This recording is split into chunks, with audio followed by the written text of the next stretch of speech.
Okay, so here we have an example of the Adafruit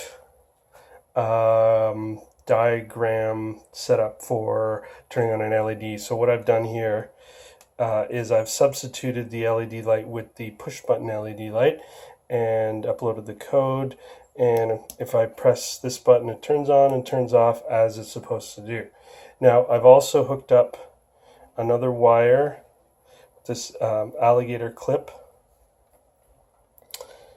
Now it seems that as soon as I hook this up to the switch connection here, it just goes on.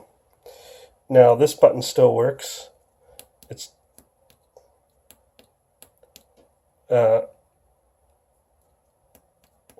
sort of turns it off, but it's always on a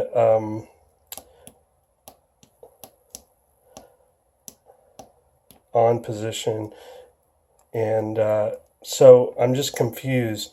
Basically, I want to push the button and turn it off, push the button and turn it on, similar to the way these two buttons work, and it doesn't seem to work. So if you could help me out, that would be great. Thank you.